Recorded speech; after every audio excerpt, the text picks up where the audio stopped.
Then I would like to introduce our speaker. Do you want me to read this or do you want to? Oh, she wants me to read it. Okay. Mary Gerstenberger retired in 2017 as Consumer Horticulture Coordinator for Macomb County MSU Extension. She is a master gardener and a master composter. Mary has been writing the Veggie Patch article for Michigan Gardener magazine since 2012. So many of you are familiar with her writing. See, you got a nod. She started gardening as a child with her grandfather and now has the pleasure of teaching gardening to her grandchildren. And many of us in this room agree with you. Today's topic, fascinating water table. Please welcome our speaker, Mary Gerstenberger.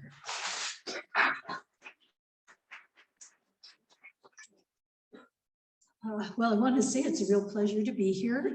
This has got to be one of the nicest places I've ever done a presentation.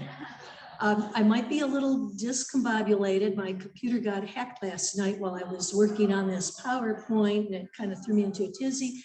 So this morning before I came, I had to contact the bank and find out how I'm going to get the computer scrubbed and all that kind of stuff. So anyhow, it's one of those things. Never panic. If you see weird things, just shut the computer off. Anyhow, that was a good introduction. One of the things I did, though, when I first started working for MSU Extension was to work for the Great Lakes Education Program. And we took students down the Clinton River, out into Lake St. Clair, and then over to what used to be Metro Beach. Now it's Lake St. Clair Metro Park. And as they were going, we did different types of water activities and studies with them.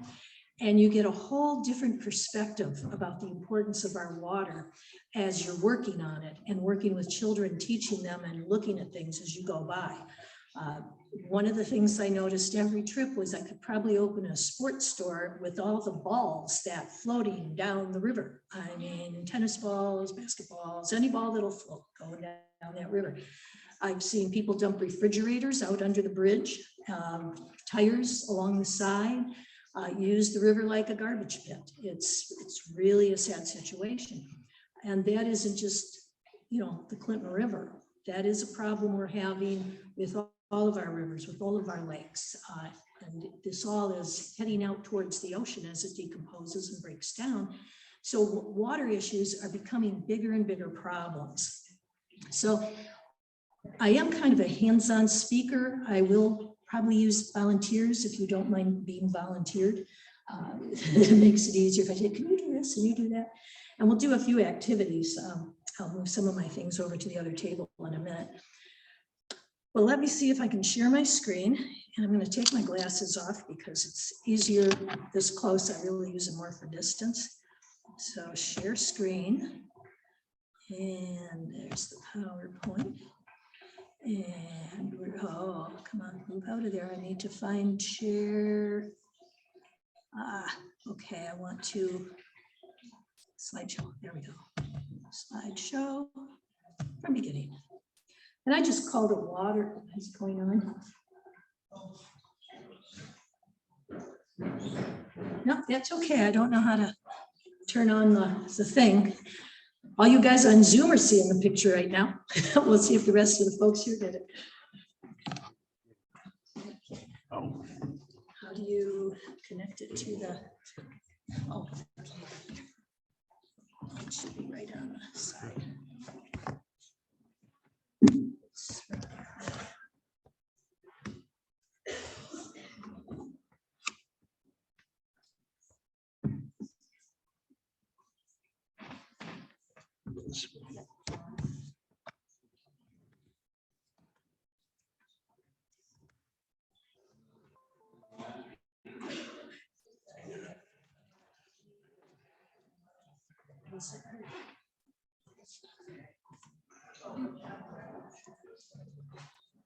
Okay, I don't know if the projector still has to turn on or.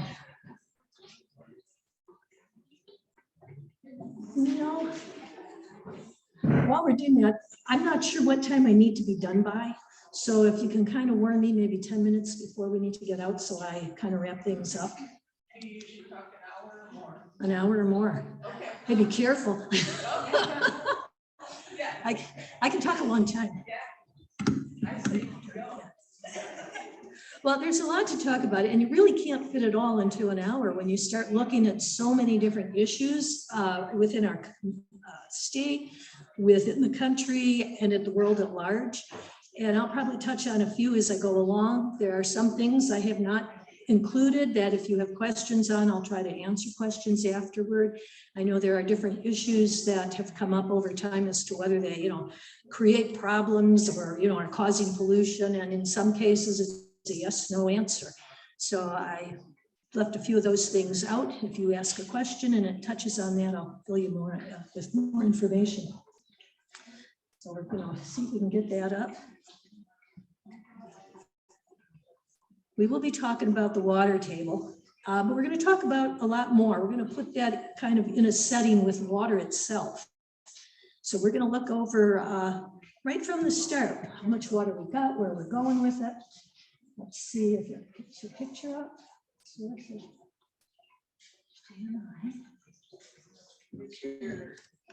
Have an HDMI cable to connect to your laptop. The HDMI is on the laptop. So I'm not sure why it's not getting a signal or if it just takes it a minute. Okay. It'll work.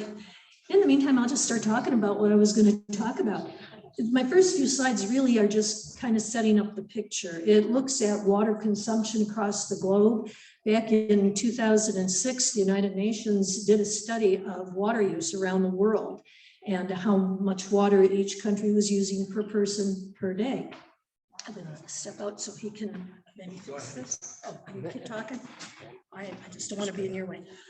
Okay, so when you see the chart, what you see is one really tall line and then one a little bit further behind, and then it goes down pretty rapidly and across. So it's not every country in the world, but it's a really good scattering of them. The big tallest line is the United States.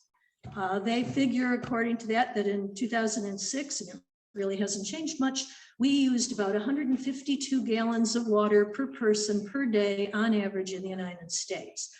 A little further down, I have more information. In Michigan, it ranges from about 75 to 100 gallons of water per person per day, but that doesn't usually include your outdoor water use. And in the summer, when you begin watering your lawns, that can jump to 150 gallons per day.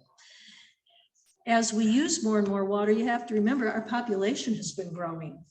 So as populations grow, the demands for water in those locations increase. And as we pull more water faster out of the ground and out of our surface waters, well, that causes a depletion and your water table goes down, and before long, wells are empty or there's no water available, the lake disappears. In fact, Mexico City is built over what was once a lake. 500 years ago, if you'd come, there was a lake. I think it was the Aztecs had like islands that they had built things on, and really cool agricultural setup. Well, over time, as the Spaniards settled in, more people moved in, things were developed, they put in wells, they used water from the lake. The water table dropped and dropped and dropped till the lake disappeared. Now the water table, it's too low to really effectively pull water from it. So that's caused two problems. One, there's no water really close to the city. They bring it in by an aqueduct from, I think, 60 miles away. But the other problem is when you change water pressure in the ground, okay, that allows subsidence, where the ground begins to slow and go down, right? When you go to Mexico City, you can find some areas where you used to walk up to go into a building. Now you have to walk down to go into that same building. And there's a fountain that was built, I believe, in the 1920s, right? It was to commemorate a war thing, and little statues and stuff. People come from around the world. This was one of the first times it really dawned on people what we were doing, but they came to look at it because the fountain is on the street over here. 23 feet in the air on the other side of the road is the original pipe. The ground has subsided in a breaking situation. And, you know, Houston, Texas, Tucson, Arizona already show signs of like 4 to 6 inches in subsidence. They're beginning to lower. The Ogallala Aquifer runs through the center of the United States. It was one of the best aquifers in the world, really. It's dropping by feet because of water use. And that's why you're hearing more and more talk about, oh, we got to watch how the Colorado River is being used because so many people are drawing water from that single source. And in fact, I understand that in Colorado, you're not allowed to have rain barrels because it traps water that they need to go back into the river. They want the surface runoff to go into the river because if there's not enough, the people down the road don't have water anymore. Okay, and our surface water and our groundwater are connected. Occasionally, your lake is actually created by surface water that's running through that area. Sometimes your groundwater is the lake feeding down. And there are a few areas where it actually moves back and forth through the season, depending on whether it's the dry season or the wet season. So I'm having trouble getting your second port to work at all. I don't know why it should turn on without a problem. Anybody familiar with how to make computers work? Yeah, I'm. I don't know if I'd have to shut it down and turn it on all over. No. So we'll keep fooling around with that. I'll just keep talking All if right, that yeah, works. please do. Then I'll show you the slides as we go along. I have a couple of slides that show water scarcity and water use, areas of high stress. Right now, the west side of the United States, other side of the Rockies, is in water stress because, or they're overdrawing. There's because of the lack of water in areas, they're pulling it in. It's in an overdraw situation. Whole Middle East, same thing, big overdraw situation. And one of the slides shows that by 2040, the entire United States will be in a high stress level for water. And I think I forgot to bring a little packet I had that had some articles, but there was an article written a couple of years back that said by 2040, I believe it is, we will be using more water than can be replaced through the rain and natural processes. So when you take a look at water, let's go with this. That's the problem. It's not detecting the other. It's not detecting that. Oh, gosh. All right. Well, I have a globe. I can see myself on the screen, so we'll go with that for the moment. If you take a globe like this, how much of the Earth's surface is covered in water? Anybody know? It's about 3/4. 3/4 of the Earth's surface is covered in water. When you talk about that water, you talk about two different types. What are the two types of water? Fresh and salt. We'll get out of the way again. Let me try to stand close enough to the mic and far enough you can work on the computer. Fresh and salt. Which do we have the most of? Salt. Yeah, obviously, when you look at an ocean, you know there's more salt. So when you take a picture, if you could grab all the water in the world, shrink it down, and then fit it into this 1 gallon container, okay? There's anywhere from 327 million cubic miles to 365 million cubic miles of water on the Earth. It ranges depending on whose textbook you're reading, okay? So you got a lot of water, but actually it's like 97.5, but I'm gonna go with 97% is salt water. Giving numbers doesn't help. So what you need to do is divide this up. So I'm going to take and divide the gallon, and I pre-measured this because I need 3%, which is about 21 teaspoons out of a gallon. Here's your fresh water, and here's your salt water. Can you see the difference in what we actually have available to use? Now, salt water is fine for anybody that lives and drinks salt water, you know, whales and dolphins and all that good stuff. People cannot use it in its natural condition. We have to convert it. So people see this and go, oh, we got plenty of salt water, we'll just convert it. Well, you got a couple problems there. First is the cost, because it requires different types of treatment facilities than a freshwater treatment facility would have. And then second, what do you do with all the brine? Because if you dump that salted water, or slush, back onto soil, you're not going to plant anything, and it will contaminate any aquifer it runs through for water use.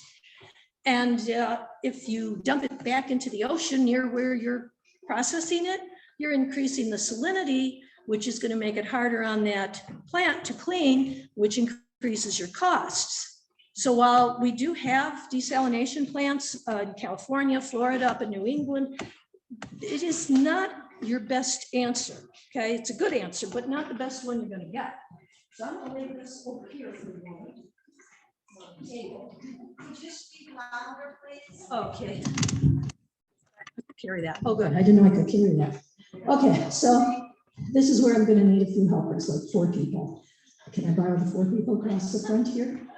Okay, 1, 2, 3, 4. I'll just take the first. Oh, you're for that. So then I'll get next. All right, so I'll borrow the 4 of you. Come on down. Okay, so I have, looks like close to half a cup. It's 21 teaspoons to be exact. So I'm going to divide this into the 4 main areas of fresh water. So, I'm going to hold that for a minute. Okay. All right. All right. See the line on there? I'm going to have you pour water out of there into this cup. Yep.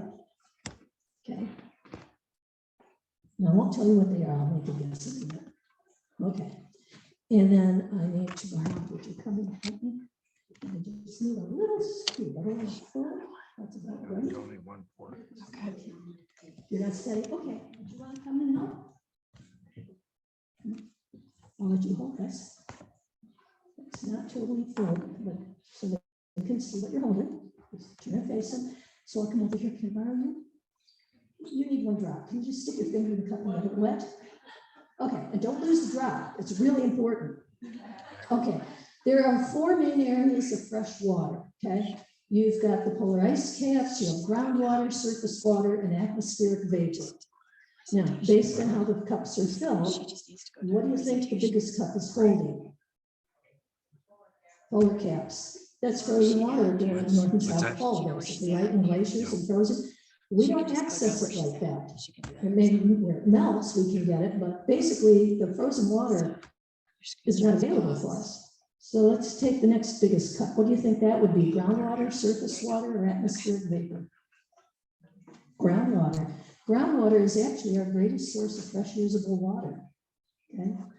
It is the biggest place we're going to get groundwater from. And in Michigan, about 43% of our residents get their water out of the ground. So that leaves a teaspoon. What do you think that is? Surface or atmospheric vapor? Surface. That's our surface water. That should be a 1/6 of a teaspoon, but you can't get a 1/6 teaspoon. So I used a 1/4 teaspoon, but it's not full. But that is your surface water. And so that means that drop is atmospheric vapor. Probably the most important part out of all our water. And I'll explain that to you in a minute. If you guys want, just put those down on the table. And we'll come over. Yeah, we're going to be going back and forth. Okay. So I'm going to catch these slides up to show you what we got going. All righty, so water. That's the average daily water use per person. US leads the world in water use. You see those countries down at the end? What is that? Mozambique, thank you. On my glasses, I can see it. I can't quite clearly read it. Mozambique, Namibia, a few other countries, the water use is about 1 gallon per person per day. At 13 gallons per person per day, you are water deprived.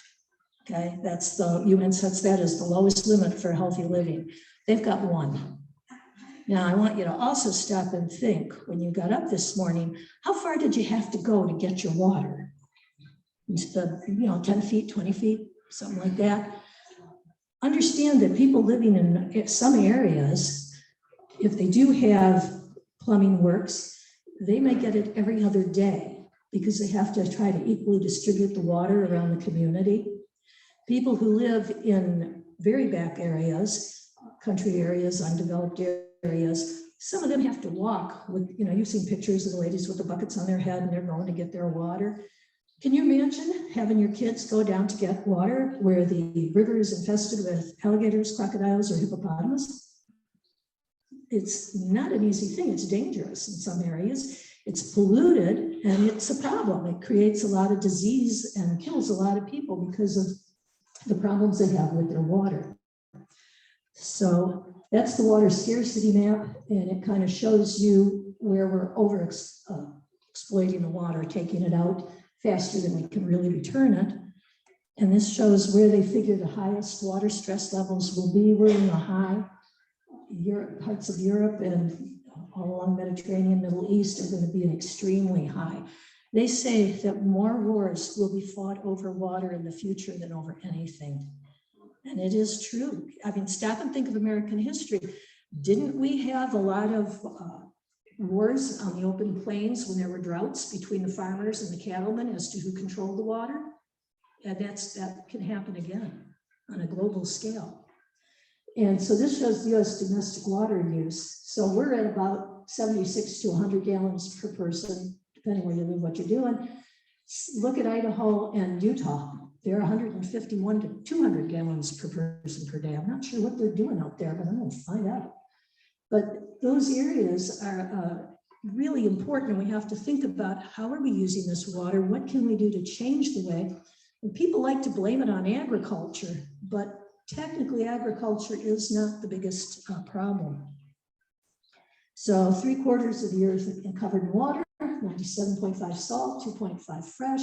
And when you break that 2.5 down for our frozen glacial, 2.2, yeah, they're breaking it down. 2.2, 0.28 for groundwater, 0.009, that's like 9,000th of the water we have. And then atmospheric vapor is so fractional, they don't put in a value to it.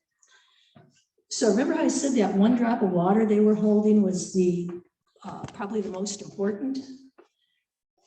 It's because of the water cycle.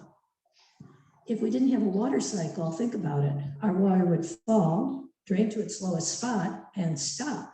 You'd have no rivers, you'd have no lakes, there'd be no way to recycle the water. The water cycle is what clears it, because when water evaporates, that is what's going up. Enters the clouds, forms rain or snow, comes back down. So we have this ongoing process. When you throw man into the works, we kind of create a few little problems with that process. But to kind of give you an idea of how that really works, we only have so much water on Earth, and we use it over and over and over again. So when they tell you that you really could have water in you that was once in a dinosaur or something, they're not joking, you really could. So what I'm going to need are two people. Can I borrow two people that can hold this? Would you like to help hold this? And would you like to help hold this? Kind of high, and I don't know if we can angle that camera again. Okay, you got both hands? And I'm going to borrow my handy dandy little water molecule. Okay. This is sort of what a water molecule would look like. Let me go over by Zoom and show them. Water molecule, two little bottles would be hydrogen, the big one would be oxygen, they're about proportional. Now, we're going to take this through one turn of the water cycle, right? So I'm going to start it evaporating in some river and lake, it's part of the cloud, part of the raindrop, falls to the ground, soaks down through the ground, maybe becomes part of the groundwater.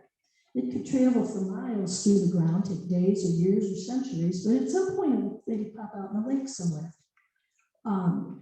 A thirsty dog runs up to the lake, drinks the water, okay? Dog runs over to that tree after a while to get rid of his extra water and waste, and lifts his bag and out comes the water, right? You all know what I'm talking about, right? You should do this with first and second graders talking about it. It takes a minute and they're looking and they're thinking, and all at once one will go, the dog peed, and they all start laughing. But, and you have to be careful if you do this with children to include this point. That water from the dog will go down through the soil and gets cleaned up as it moves through the soil because there's bacteria and minerals and chemical reactions. It gets cleaned up, and that's important because now the tree roots are going to suck that water up into the tree. Only that's an apple tree, and the water goes into the apple, and you come along and you get to eat the apple. At this point, I had a second grader go, "Is that why apple juice is yellow?" And we said, no. I actually had a parent that called me to talk to her daughter because she thought she wasn't going to drink water anymore. It was, So anyhow, so the water is in the apple, you eat the apple, the water is in you. You run around for a while. Pretty soon you run into the house, go to the bathroom, flush your toilet. The water may do one of two things, goes into a sewer system or into a septic system. In the septic system, there's a process where the water kind of separates, you can clean some things out, and some of the water runs into your drain field, soaks into the ground, goes back into the groundwater. Through the septic system, it's going to go to a treatment plant, get cleaned up, get dumped back into another river or lake. So let's say it gets dumped into Lake St. Clair. From Lake St. Clair, it's going to move down the Detroit River, right? Come out in Lake Erie. And do you realize in a few weeks, somebody in Toledo, Ohio could turn on the faucet and they just might be drinking some of the same water molecules we drink today? Kids get really gross. Well, they think it's funny until you tell them you could have drank what came from someone in Port Huron. It's a whole nother story because I'm not drinking what they flush down the toilet, right? But that is the way it goes. So after they're done with their water, they go to the bathroom, goes on the toilet, goes down the St. Lawrence Seaway, out to the ocean, and then the water may finally evaporate again. So the water cycle is a very long process. It could be very short. It might just come right off the pavement and not go anywhere else, just up and down. But over time, all water is moving around the earth in this water cycle, connecting plants, animals, and people. And then this is where we come into the issue. Okay, what you guys think? So, I'm up to a few other slides. Let me back that up a little. So water cycle. So then we have to consider pollution in this water molecule and what happens. So our sources of pollution come from the air, what we dump directly in the water, and what goes from the soil through the groundwater. So air pollution has a wide range of sources. You can kind of see on the picture, exhaust from the airplanes and jets, from the cars, pollution from the factories. Simple as a fire outside. You're putting particulate matter out, you're releasing carbon dioxide, volcanoes go off, they do a whole other thing to the atmosphere. So there's many, many sources of air pollutants, along with like products we use, volatile organic compounds, formaldehyde, things that are in building materials that as they evaporate, they're going up.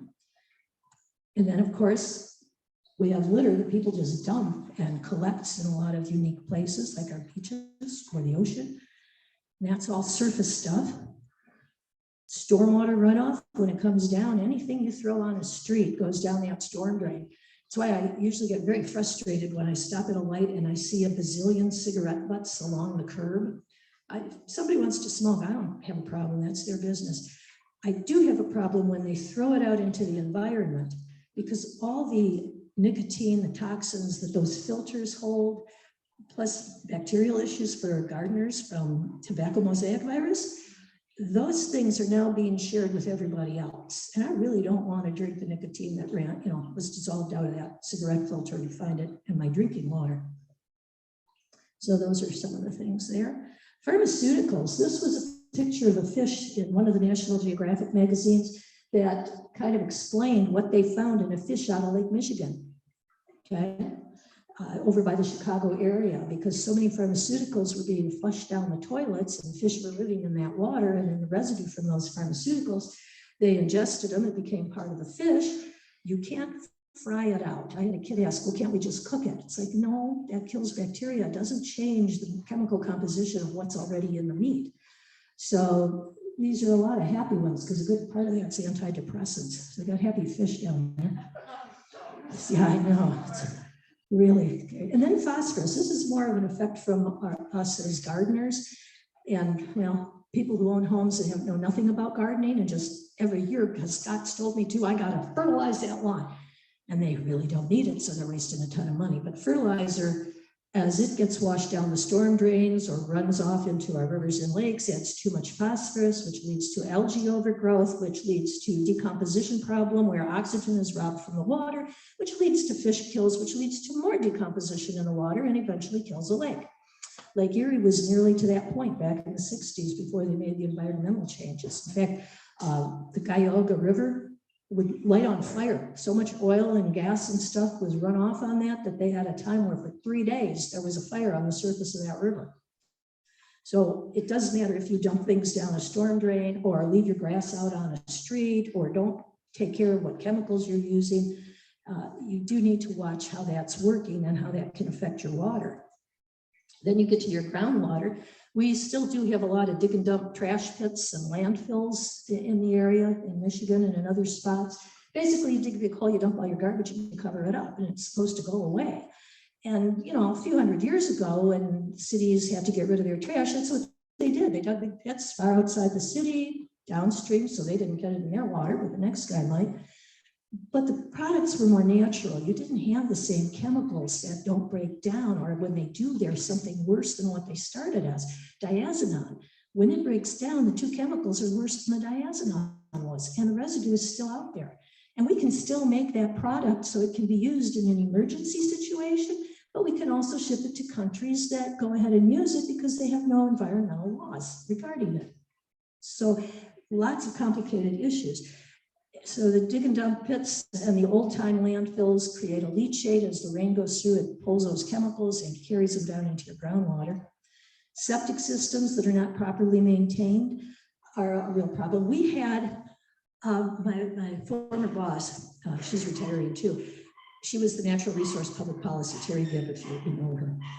She was with AmeriCorps volunteer. They were driving down Moravian Drive, and there was a house that was getting a whole new septic field, and it looked pretty much like that being laid out. So they jumped out and asked the homeowner, could we get pictures to show what the septic field looks like and all this? And the homeowner was very accommodating. Sure, go ahead. So they're taking pictures, and she sees the engineer who was replacing it. So she went over and she says, now, how bad was the septic field you replaced? He says, lady, we weren't replacing it. They never had a septic field. This rip was draining directly into the Clinton River. The house was built back in the 20s and 30s before there was a septic requirement. And if you have cottages that are old up along lakes, you better check where that water is draining from your house. It could be going directly into a lake or a river.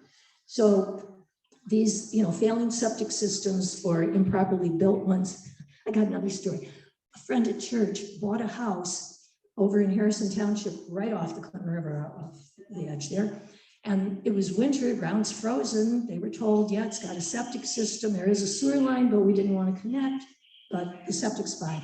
Okay, so they bought the house. Now she's got like 4 children and she's pregnant with a 5th. Spring comes, the ground thaws, and a lovely smelly brown ooze comes up in their backyard. So they figured, oh, the septic tank must need cleaning. Something's not right. They call a guy out, he hunts, he cannot find a tank. So he says, I got to follow the plumbing from the house. He starts digging, following the plumbing, goes down and he finds a big 55-gallon drum connected to another one, And there were like, I think 4 or 5, she said.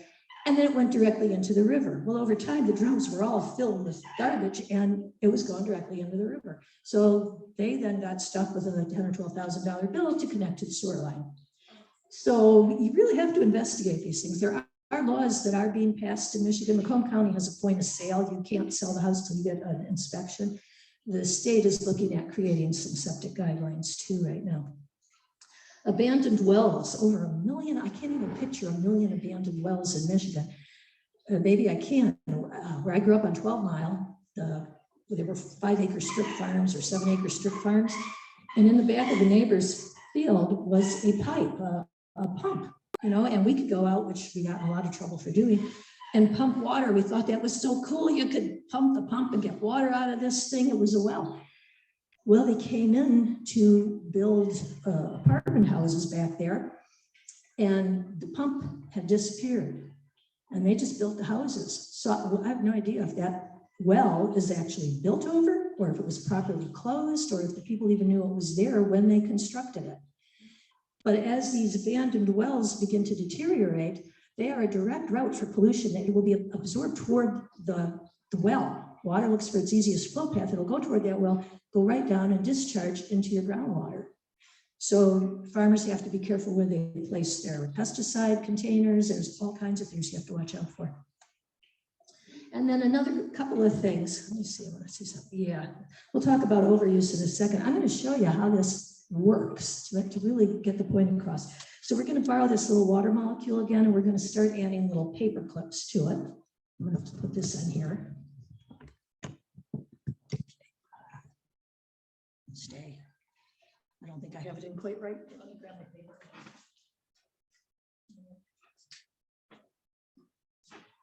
Usually I have volunteers to do this, but because of this Zoom thing, I'm going to try and just do it so they can see. So there's my water molecule. And we know we have pollutants in the air. So wasn't it right? Working okay? It might be better. Yeah, I just don't want to take a chance of breaking this. couldn't figure how to snap it in without. Okay, so here's our little water molecule. And I got a little blue paper clip, and that's for pollutants in the air. Whenever it rains, the water will dissolve things and carry it down, which is why your air smells different after rain, especially after a thunderstorm, because with the chemical reactions in the air from the lightning and stuff, it changes things. So you get pollutants that might come down. Then the water hits the ground.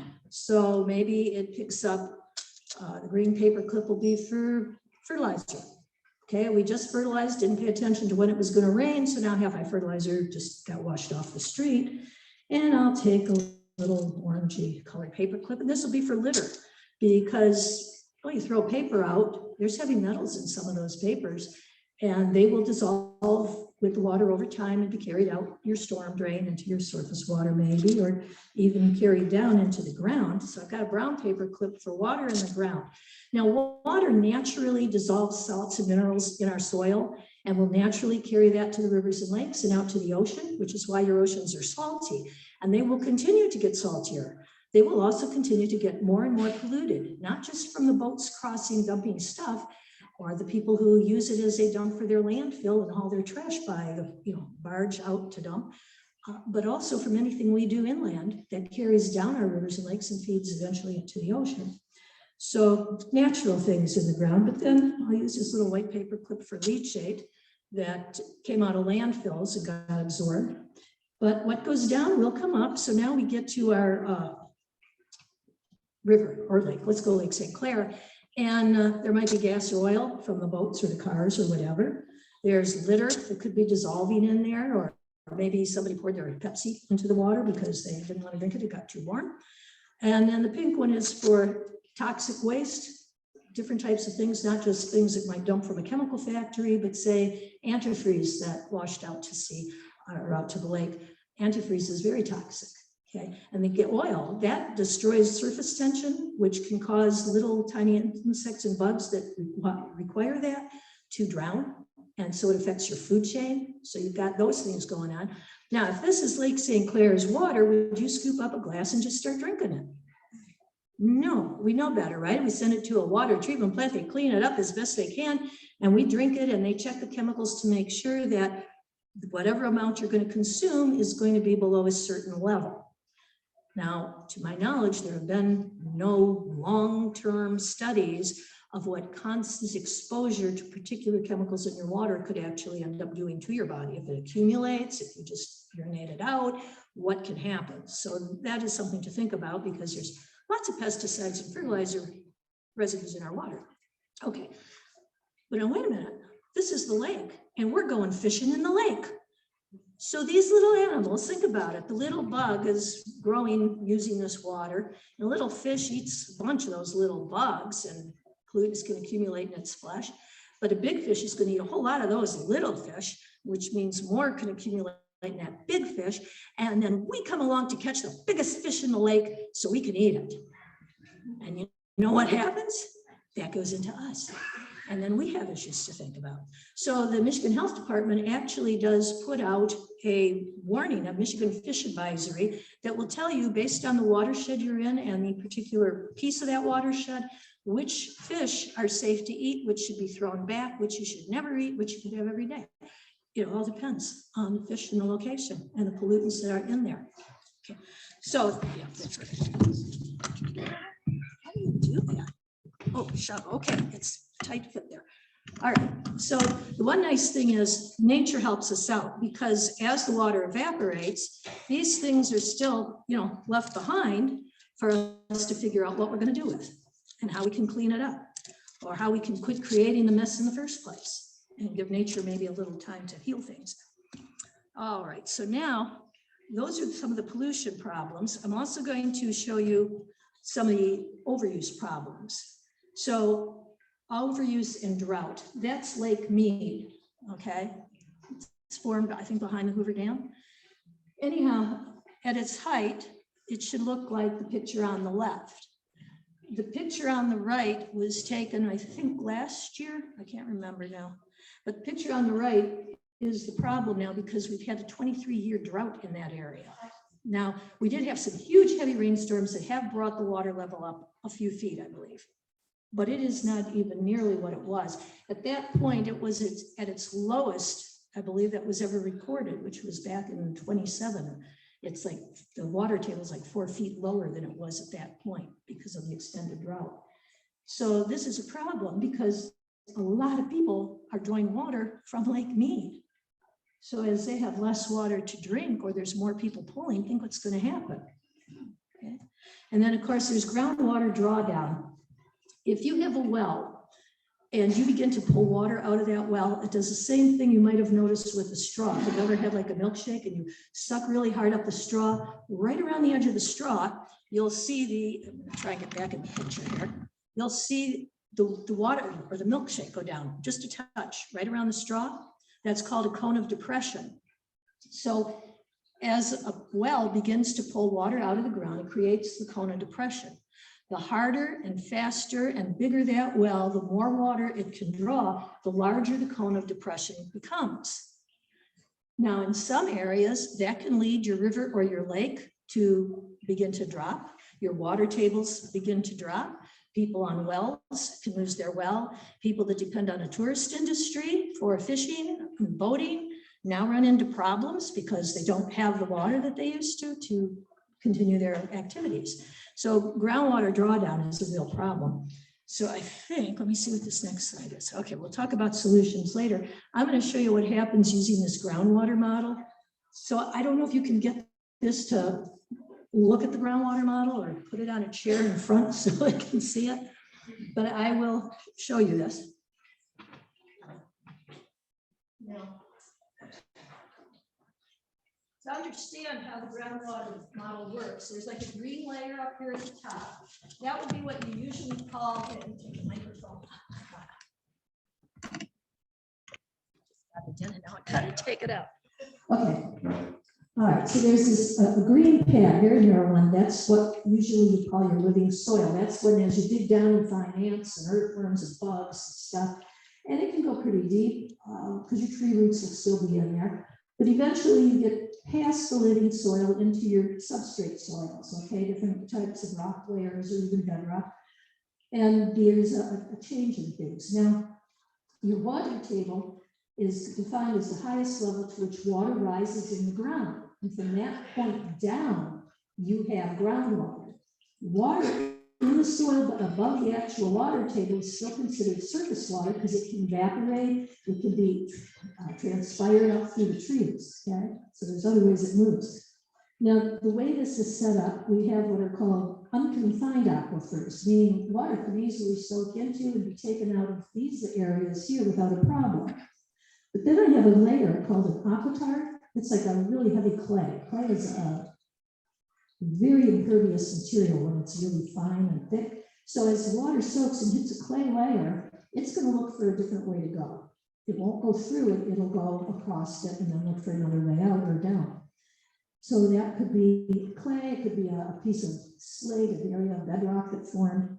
And then below it, you might have another aquifer. It could be a crushed bedrock where there's large channels and pockets. It might be more like gravel, it could be fine sand, whatever. The water in this one, though, is considered a confined aquifer because very difficult for water to get in. It's kind of trapped here. With this model, I have a narrow recharge area where water gets in down at this side, and then pressure pushes it across till it gets over here. Well, I have a number of wells, plus an underground storage tank and a septic system that we're going to pollute in a minute. These wells over here should be used for drawing water out of the ground.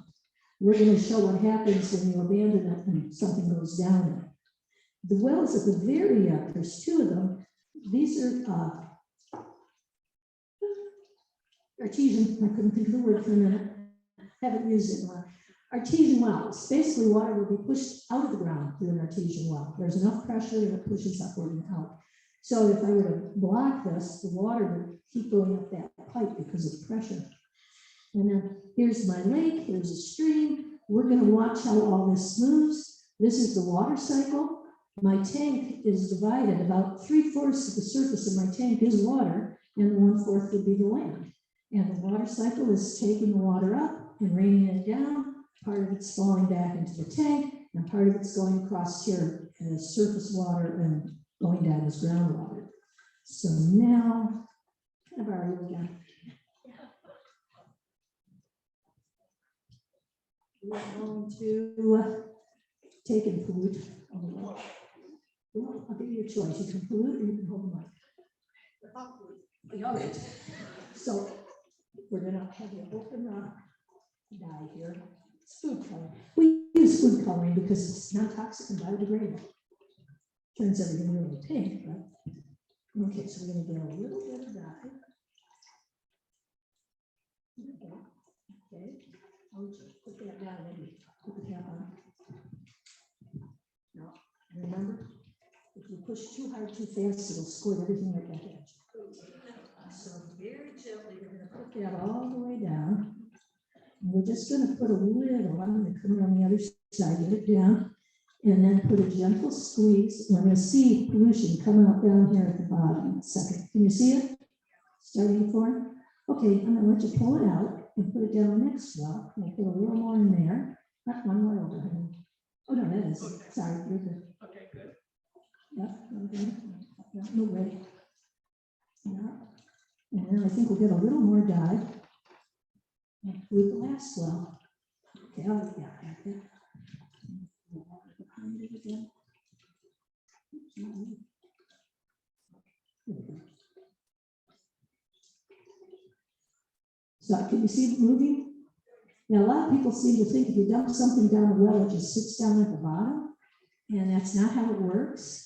There's more water moving through an aquifer, so it's carrying whatever came down that well, or the leachate from a landfill or anything else. It starts moving it through the aquifer. And as it moves, it spreads out. It has to go in and out between pore spaces, so it becomes three-dimensional, like you're looking at the top of a funnel or something. It just spreads. Okay, go ahead, get a little more if you can. Okay, that's good. Yeah. So we'll just kind of set that in there so it doesn't get anything on this tablecloth. So the water is traveling and moving. And it really is kind of interesting to think about. We have deep injection wells that can go over a mile down in the ground to get rid of hazardous liquid waste. In fact, I believe there's one in Ohio, if I recall rightly. They figured that, 5,000 to 6,000 feet down in the ground, it's going to be a long time before we got to worry about that pollution, right? But they found out that its level is already like at 4,000 feet. It's come up 1,000 feet through the aquifers. And then, it's kind of hard to tell. You can't just look and say, oh yeah, there's the pollution. It's a matter of studying and wells and all kinds of sampling, and it becomes a problem. These little wells over here are feeding. Keep an eye on the two artesian at the end and watch what's going to happen. And remember, these are feeding in to the beginning of a stream. All right. So I used to have a couple good stories. I think I can remember. Yeah, back in the 1800s, when whaling was a big thing in England, right? They would pour excess whale oil down. And it's not drinkable. Whale oil you cannot drink. It's toxic to you. Well, they're finding it in water samples still today in wells in that area of England. So it's kind of a problem. Oh, I know what it was. Toilet paper. There was a town in Bellevue, Ohio, that in the 1800s you had outhouses, right? And drinking water wells, right? And the outhouses, you didn't want them to contaminate the drinking water well, so what you did is you pay a guy, and he came with the wagon and the bucket and cleaned out the outhouse to prevent the wells from getting contaminated. So they took that residue out to the downstream side of town and dumped it in what is a karst limestone area. Karst has large channels and pockets. There's like Indian caverns and stuff in Ohio, they make big pockets. So it was moving through these karst tiles and things, or broken areas. Today, for more than 75 square miles downstream, which is like from here to Toledo, Ohio, people on wells are still able to pull up raw sewage from the 1870s. It's down in the ground, it's dark, it's cold, it's like shoving something in a refrigerator. It doesn't decay, there's no bacteria living down there. Below the water table, there's not enough oxygen to support these things. So you are having an issue with what can travel and continue to move through.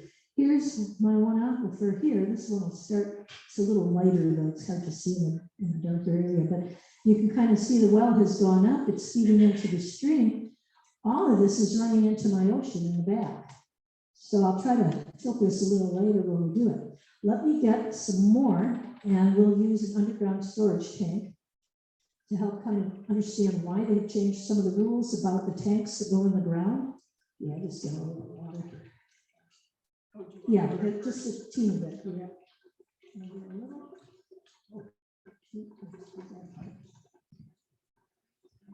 Okay, grab a little guy in there.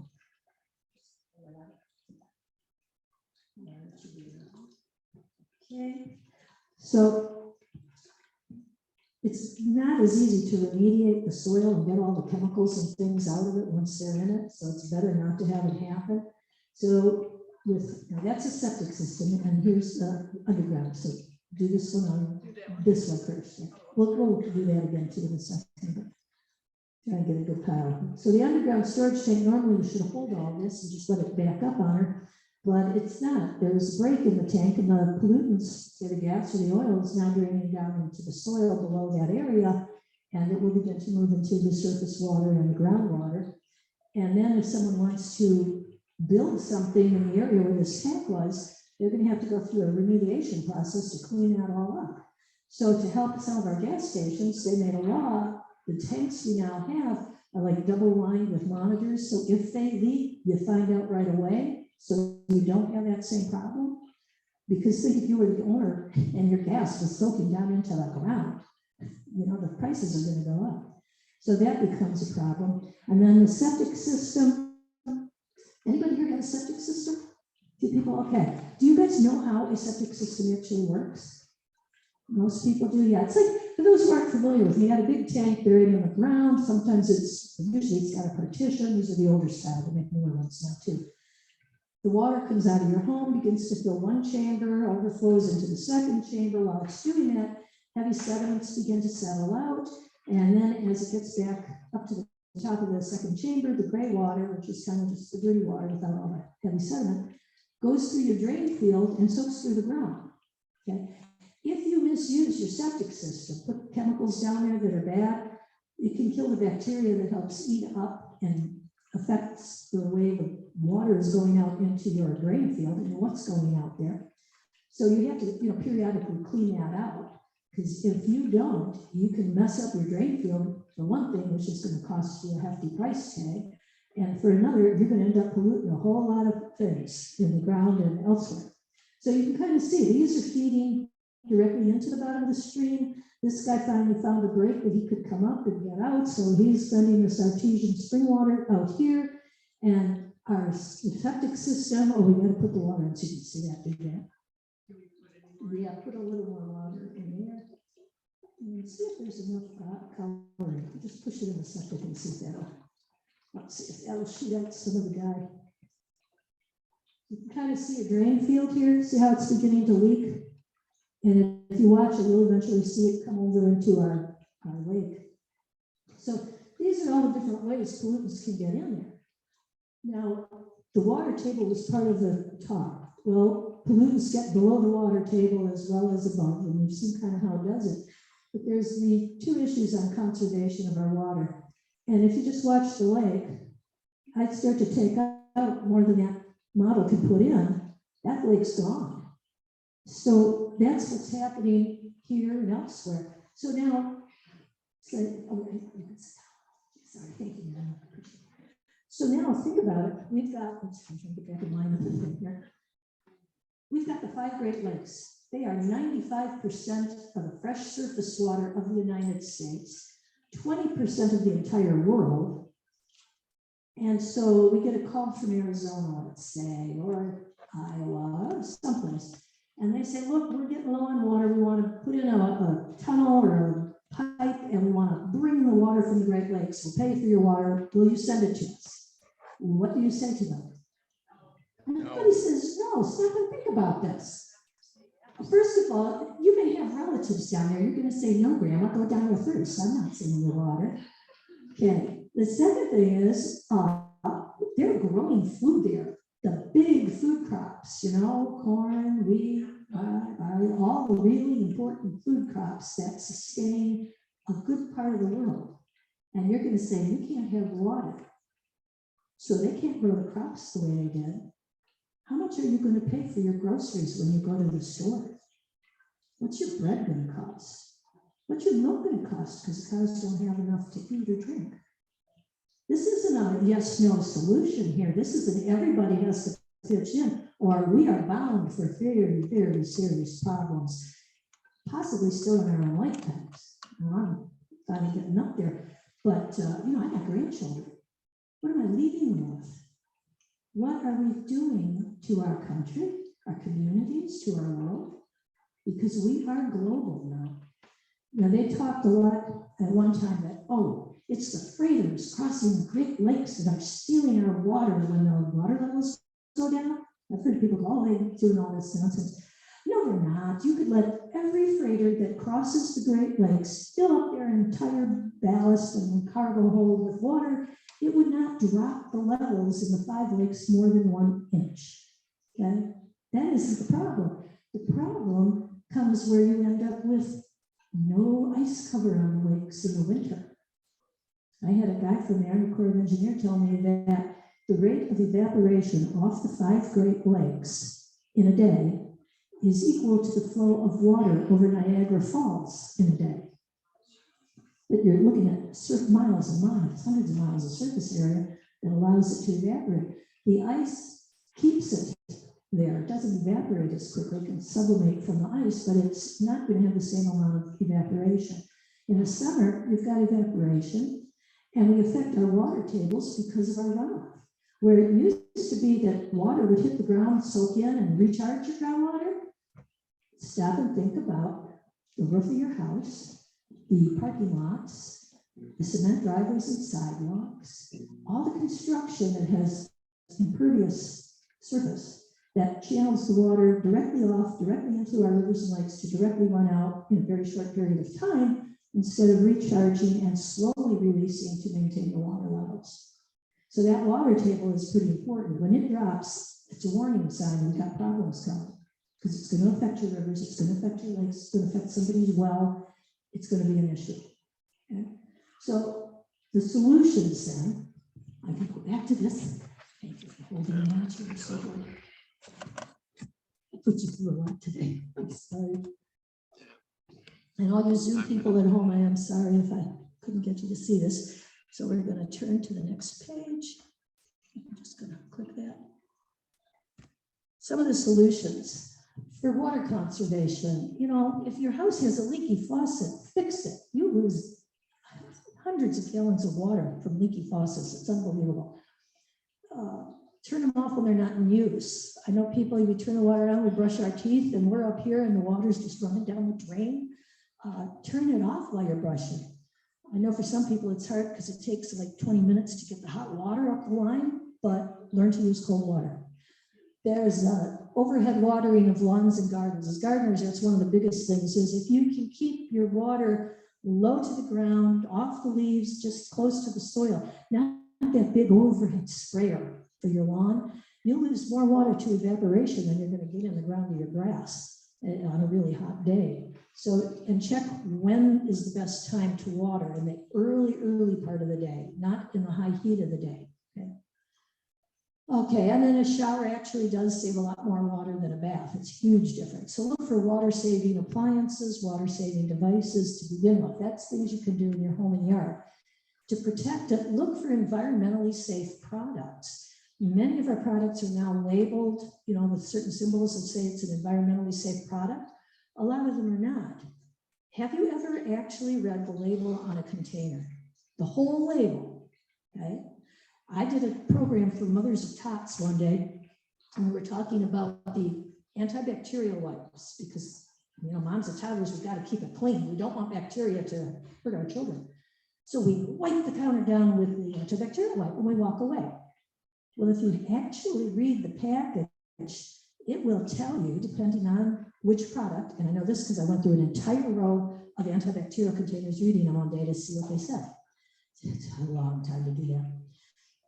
The shortest time to keep it damp, to actually get full antibacterial effect, was 4 minutes. You had to keep wiping it and keeping it damp for 4 minutes. The longest term was 10 minutes. Some of them said, well, you get immediate effect in 30 seconds for sanitizing. It will kill some bacteria, but it doesn't have a total antibacterial effect. Okay. Then they also, every one of them said, if you're using this product near a food surface, re-wipe it down with potable water. And most of the others didn't even know that.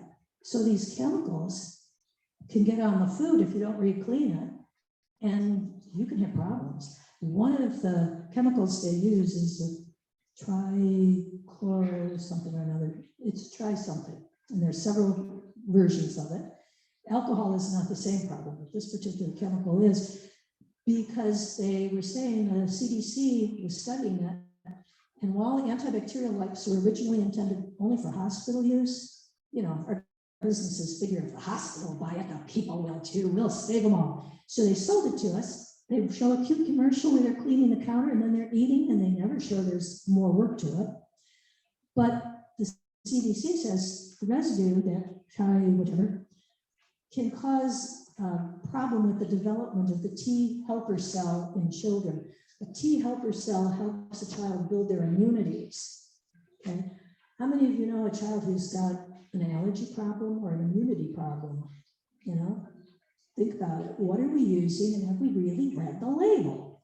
As gardeners, you guys could easily do the most damage with pesticides and fertilizers if you don't read the label. I got a call on the hotline one day. It was all I could do to not blow up my mind. My whole brain was going to go. Sweet lady calls, bugs are eating my bush, and I have treated it with chlordine. You guys, that's not a chemical you guys get. I said, you did? And she says, yes, and it didn't do anything. So a couple weeks later, I used malathion on it. Okay, and what happened? Well, it didn't look any better, so I had some diazinon, and I used that 2 weeks later. 3 heavy chemicals. So I bit my lip. I says, can you describe the bug you saw? She says, oh, I didn't ever see any bug. My neighbor and I just thought it was bug damage, so we treated it. It's like, man, you don't do that, because there are more things that can affect your plant than just bugs, and that's probably what it was. And the bugs that you might be treating for could be long gone, but they're not even going to do any further damage. There's no point to treating them. And please get rid of the chlordine and the diazinon. So it's a situation where we have a lot of people saved chemicals. They're using them from years back. They don't know they're not supposed to have them, or they just don't care and they sprinkle it without reading the package directions, where the package directions might be saying, wear a respirator and a hazmat suit. And I've seen a couple that say that. You also have to read the warning label. Will this affect fish if it's near water? There are some products you have to maintain so many feet distance from any open water to protect that water quality. So, you know, I've heard people want to go and treat their Phragmites and just spray it with something. It's like, Phragmites grows by water. Don't do that. You really have to look at the correct way of handling things. So call a hotline, go to your extension office, ask them who can help you with a problem. But don't just guess. I think it might be, no, find the evidence and then read the package and try to be as specific to the need as you possibly can. Look for the safer products to use, read the labels. Chemicals, if you can find a different way of doing things, avoid them altogether if you can. A soil test. Hopefully you all know that you can do soil tests. Some of your independent dealers do soil tests out of their garden centers. MSU Extension, you can get a soil test done through them. It's a really good idea because it will tell you your pH, it will tell you how much phosphorus and potassium and calcium and different things are in the soil, and it will make recommendations for what you should use and the quantity, okay? Too many people are fertilizing lawns and they don't need to. They're throwing grub killer down and there's no grubs. You're just doing it because you don't want it. Doesn't quite work that way. There is a right time and a wrong time to apply a grub killer, and you really should have some evidence they exist. So mow high, it reduces the damage to roots and less of a problem with the grubs. Okay, and rain gardens, rain barrels, buffer strips are all things you guys can put in that can help protect our water. A lot of our plants can actually pull up heavy metals out of water and soil. In fact, someone planted, I think it was sunflowers, to do remediation down in Detroit one time, and a helicopter over the city, oh, I'm not flying this thing again, shoot. And a helicopter flying over the city saw all this green stuff growing in this abandoned parking area. And they called it in to the, who handles the drug stuff. They thought it was a big pot field. And they went in to investigate this pot field. It was sunflowers growing.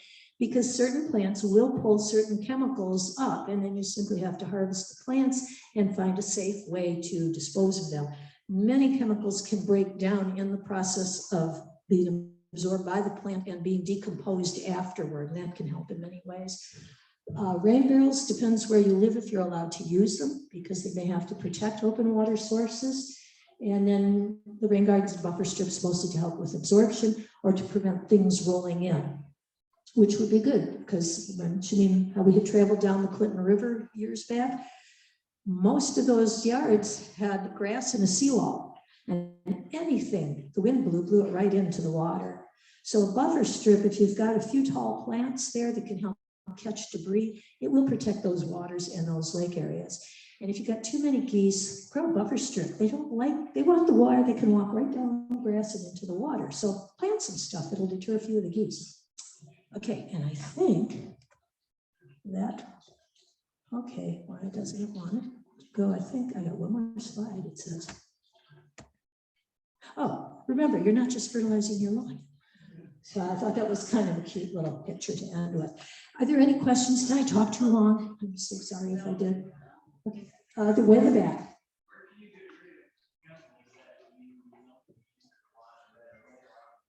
Okay, I know that in Macomb County, you can call, they have hazardous waste disposal, and they'll schedule like every month or so, a date and a time, and you just let them know you're bringing it, and they will take most hazardous waste. I don't know if Oakland County does the same thing. Is Oakland Stockton? So you can look up locally and find out if there's a place that takes hazardous waste. They might not take everything, so like pharmaceuticals that have like codeine or drugs in them, you might have to take those to a particular pharmacy or possibly to the police department where they might, take those types. Never ever flush any medications down the toilet. That is a big no-no. They are finding all kinds of problems with chemicals, medicinal type chemicals out in our water. Your body doesn't necessarily absorb all the material from that pill or that liquid, and what it doesn't use is going to get flushed down the toilet. And if you deliberately start pouring things down the toilet, that's even worse. Our water treatment plants can clean up a lot. And then when they dump it into the rivers or lakes, it dilutes. And so it's at levels that, as far as you know, are not going to hurt you. But again, if you've been drinking water with high medical content in it, high enough that it's not going to, be too much for the regulations. But if your children or you are drinking this over and over day after day, what is the potential that something could be causing other health issues from what you're breathing in the air or the water? Did you know that your indoor air quality is like 70 times worse than the outdoor air quality in the winter because we close our homes up so badly? And a lot of really not so good chemicals, which can be found in fragrances, cleaning fluids, paints, cosmetics, things like that, get stuck in the air and we're breathing them over and over. So it just suggested once a week or so, open up all your windows and then go back and close them, give it time and let your house air out and get fresh air in, because it will help you with your air quality. Yeah. MSU doing soil tests yet? MSU does have a self-mailer test, but they're not doing the test at the university at this time. I believe they've contracted with a company that does the soil tests and gets them the results, and they handle it. They're like the middleman. Oh, that's great. Okay, yes. Okay, I'm good. Sorry. First of all, Nestle has that water plant. They're taking water Yes. out of our underground. Yeah. Why haven't they stopped that? Politics. Yeah, it's business. Big business is always going to be an issue, and people have to kind of work together on this. They are trying to meet some type of a limit to the amount of water you can pull out of the ground at any certain time frame. But, you know, sometimes there are things are grandfathered in, or there's other issues. So a lot of people where Nestle is pulling water out are very upset because it has damaged their water table, their rivers, their lakes. They got people with wells that are dry, and now you got to put one in 100 feet deeper and stuff. So it really is kind of political thing. Talk to your legislators and ask them why this hasn't been done and what is being done and how can you help. If we don't take enough effort to contact our legislators about what's going on in life, well, then we get what we ask for. So do that. And not just maybe locally or statewide, nationally too. Keep in touch with your legislators. Trash, which I understand comes from Canada and is. Oh, the Canadian trash, yes. Trash is a commodity. And as a commodity, it is regulated by the Department of Commerce. And they don't restrict what they can bring back and forth. But I will let you know, we send our hazardous waste to many facilities in Canada, just our hazardous waste. Canada is working really hard to get down to a zero waste system. And most of what they send here is not hazardous waste, it's simple trash it's unaffordable in Canada to bury. So it's, you know, it's kind of a trade-off. You got to really find out what's in it that they're bringing and what are we sending there. It's a tit for tat, you know, and if we can take theirs, they can take ours. And, you know, what do you really want in your backyard? And that's a big problem, the NIMBY issue, not in my backyard, but it's got to go somewhere. Okay, regarding fish, farmers versus what we pull out of our lakes and streams and oceans. Yeah, it's a debatable thing. Usually they recommend, you know, farm raised because it's considered controlled and it's not damaging the wild population. There are a few issues with how some of the farm raised fish are being raised that causes concern.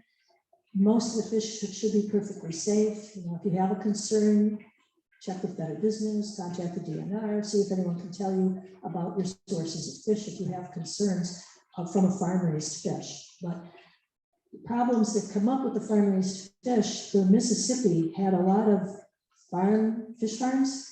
When the Mississippi flooded a number of years back, it overflowed the fish farms, releasing some of the carp that are now considered heavily invasive all through the Mississippi. And that's a problem. You know, how do you regulate all that? How do you control it? Now you have a wild population of the fish that were farm raised originally.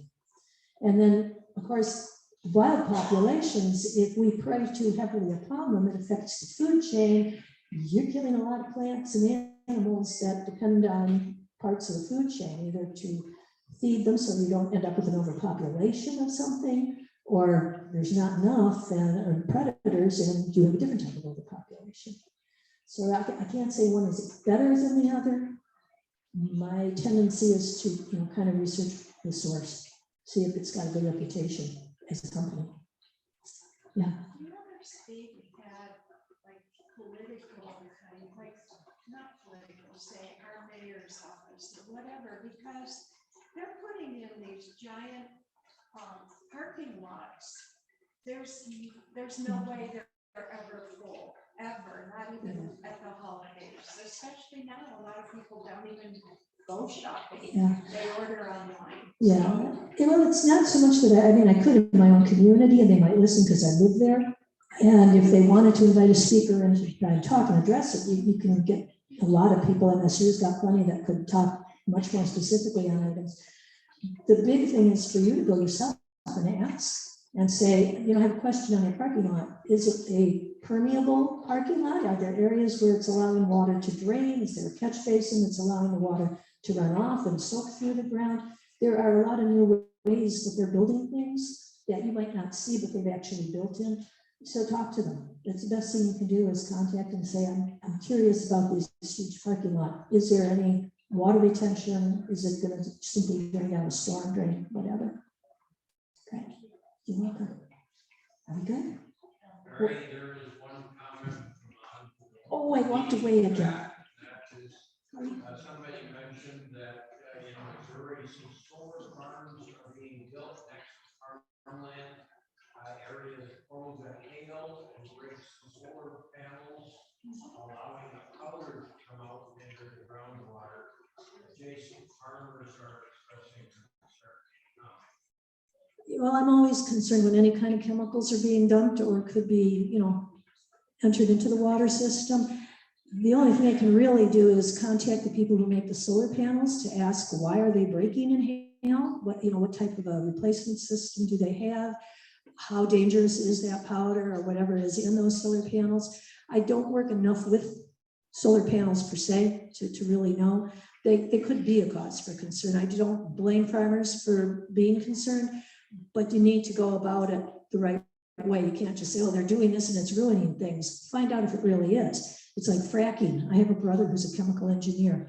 Nearly bit my head off because fracking came up in a discussion, and it's like, oh, fracking can, contaminate groundwater, do all this stuff. And he got so mad. He says, you don't know what you're talking about. You don't even know what's in a fracking thing. I use fracking chemicals because he was a mud engineer on oil rigs. He had to balance the pressures because if he didn't do it right, it'd blow up the entire rig. So he says, and he named the 5 major components of what goes into a fracking fluid. And he says, you could eat or drink every one of those and it wouldn't hurt you. In fact, some of them are actually used and sold in stores. And I was like, yeah, Bill, but this is your company. You know what you're putting down there. Do all companies use the same thing? Because unfortunately, fracking fluids are proprietarial. And so they don't have to release what is actually in them. So companies that may be less reputable than whoever he worked for can add waste materials in there and other chemicals. So now there's a big debate. Is it the fracking that's impacting the groundwater and creating problems? Well, there's lots of things impacting the groundwater. That might be a part of it, might not be the only thing. What else has that area been used for? Where does that aquifer take, intake from? That could be polluting it as well. They blew up atomic bombs out in New Mexico, right? And underground a couple times. Well, the tritium, that it's a type of hydrogen, it's off balance kind of a thing, is showing up. It's a result of those bombs going off, but it's showing up, for miles in drinking water. So it's like, guys, you can't find one source that's the problem. It's like a giant jigsaw puzzle we're working with. Figure out what's my part of the jigsaw. What can I change about what I'm doing to make it better here? Then let me see how I can get involved with my city or my community or my state to promote better behaviors, to not get bent out of shape over something that I really don't have knowledge about. Get the knowledge and find out, research, read labels. Okay, way back there. You said that 95% of the water is salt water. Yeah. You said desalination is not the answer. Is there an answer? Is there a way to convert it?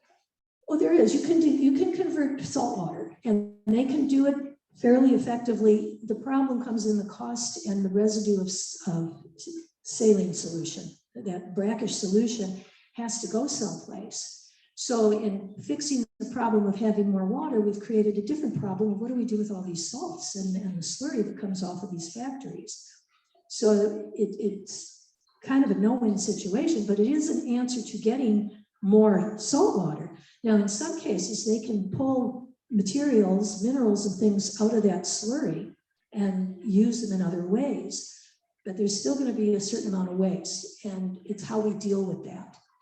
So it's one of those things, we found a great solution, but we didn't really investigate whether it would be a good solution 10 years from now. Kind of like we have glyphosate, it kills the weeds really good. But then they made, Roundup ready crops that can absorb the glyphosate and not die. Where other plants would normally die, they've changed something. Well, now they find that there's traces of glyphosate in breast milk. So the question is, well, is this actually affecting anyone? Or is this going to be, sloughed off with our body waste and it's not a problem? What are the issues we have to look at? Okay, it was the same thing with diazinon. It was a great killer of lice and all kinds of stuff back during the wars. They used a lot, and then they found out it was really impacting life and creating problems. So we have a tendency to find new products before we can put the time in to fully investigate their impacts. And I don't know what the solution to that is. It's really hard because people want convenient and quick solutions to everything. I mean, look at just the computers. I want it to work now. I don't want to wait 10 seconds for it to boot up, you know, it should turn on and work. So it's something in us that we've got to deal with too. But we can do it. And together we can make huge changes, you know? So anyhow, oh, we gotta go in back.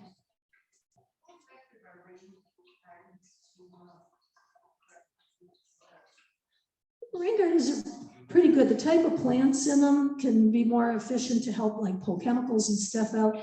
What rain gardens will do is it helps channel the water away from your storm drains and down the street and into a low area in your yard where it can settle, the plants can absorb it, and what can soak into the ground is less likely to carry a lot of pollution. It'll reduce the pollution risks to the groundwater below. So it keeps it on site, allows it to recharge, and prevents problems with the stormwater runoff. Yeah. It probably wouldn't hurt. It just depends, you know, if you've got an area that can handle it, or they get, some people live kind of high on a slope, their water just is going to soak down and run. It won't quite matter. But if you have an area, especially a low area that tends to stay damp longer, consider putting a rain garden in, or at least plants that like moist soil, and try to channel it away from storm drains and back to that low area. And that'll help. Okay, you guys have been so good and sat so long. I'm sorry. Okay, well, if you're good, I'm good. I'll go clean my groundwater model.